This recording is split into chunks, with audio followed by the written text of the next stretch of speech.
In this screencast, I'm going to review the Book Creator app. The Book Creator app is a great tool for publishing student writing digitally. Here's a quick example of what a completed book might look like, just so that you can see some of the different features of the app. I'll go through and talk about each of those features as I go through the app a little bit more in depth. I like to use Book Creator to publish student personal narratives, but it really could be used as any type of writing tool. Let's take a closer look at some of the Book Creator features. To create a new book, you click the plus sign and hit New Book. It gives you a variety of different layouts to choose from. I'm going to go with landscape since that's the way that my iPad goes. Notice at the top there are some different buttons to choose from. Also, you'll notice that the very first page is the cover. So students design a front cover for their book. If you go to the next page, that's where the content begins. So this is where students would begin typing up their book. Coming back to the front cover, I'm just going to design a quick front cover so that you can see some of the different features here. So let's just say that I want a picture for my front cover. So let's say I'm doing an About Me book and I want my front cover to have a picture that represents About Me. So I can do that by hitting the plus sign and then clicking on Photos. And that'll take me right to my camera roll.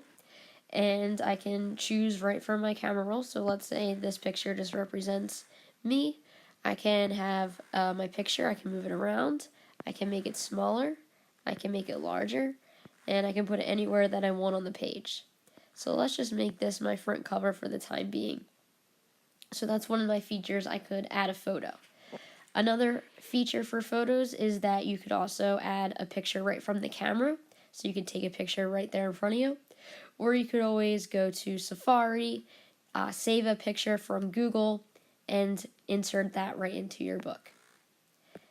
Another cool feature of Book Creator is the pen tool.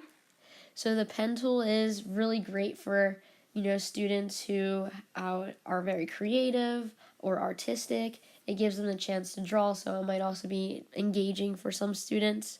So just for example, I might draw myself since it's About Me book. I can also change the color. So let's say I draw something in a different color, but then I also decide that's not what I like, I want to erase it. I can use the eraser tool. So the drawing is a really cool feature. Again, just like the picture, you can make it smaller, you can make it larger, you can move it anywhere around the page. So again, the drawing feature, opens the door for a lot more possibilities. The next part, of course, is adding text. So when you go to add text, you can type it right in there. So I'm just going to write, this is a book about me. I can put it right in there. I can also copy and paste the text. If I already have it saved in a Google document, I could always copy and paste it right into there. But I have my text, again, like the pictures, I can move it around. Let's say I want to make it bigger.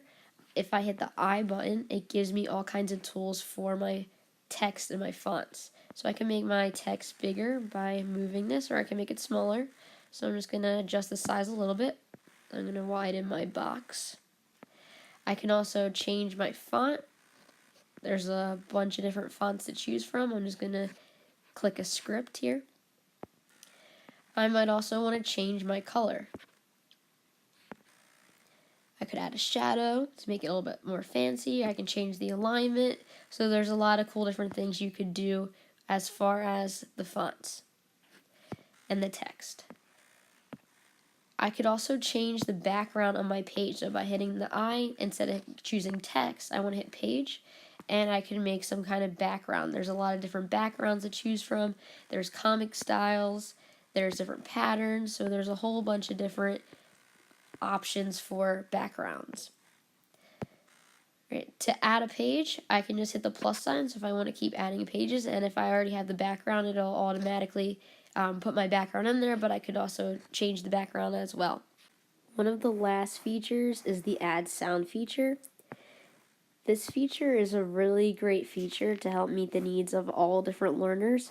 For example, there might be some students that just have difficulty typing, or there might be students who have that difficulty transferring what's in their head to what's onto the page. So this feature really enables students to speak what they're thinking and get that into their book. So it really makes it more accessible to all different learners.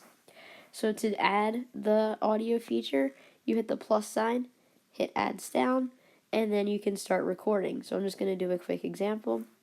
So you hit the red button to start recording. This is a book about me. Tap the red button and then hit yes when you're finished. Then you have your sound inserted into your book. You can move your sound to a different part of the page so that when it's time to play the audio, it's there. So to do this, to play your audio, you can hit the play feature, and then to tap, you can hit sample sound. This is a book about me. The last feature is if you want to rearrange your pages. So if I click pages, I can move my pages around. So let's say I want to move this drawing to a different end of my page. So I tap and hold down, and then I drag it to where I want it in my book. So I can move all my pages around so that if I'm typing them out of order, if I'm doing some revisions and I need to change some things, I can go ahead and do that. If I go back to my books, I can see the books that I have. So I want to rename this book. I can just call this book About Me. And I can change the author to be me. So there's a lot of really cool features, a lot of cool options, but one of the really cool things is also the accessibility. I'm going to go back to this sample so that you can get a better idea of the options for reading aloud. So if I go to my page, I can hit the play button, and that will let me flip through the different pages of the book, so make it more like a presentation. But a cool part with this play feature is for accessibility, you can have the text read to you. I closed my eyes and clutched my glove against my chest. So you can get books to read out loud to different students, so that might also, meet the needs of different learners. Once your book's completed, you can export your books either to as a PDF, so you can hit this option, and then you can either export it to a PDF so that it would be good to share maybe on Google Classroom or another sharing site. You could also export it as an iBook if you have an iOS device. So this makes it easy to go into your iBooks bookshelf. So there's a bunch of different ways that you can export it. As far as cost of the app, this app does cost money. However, there is a free version, but on the free version, you can only get one book at a time. You can delete books, though, and then start a new one if you do decide to use the free version. But overall, I would say that this app is worth investing in, especially if you use it year after year. Again, there are a lot of really great features, so I think that in the end, the $5 or so that you spend will be worth it. Hopefully you found this screencast useful, and hopefully you can use this app in your classroom. Thank you for watching.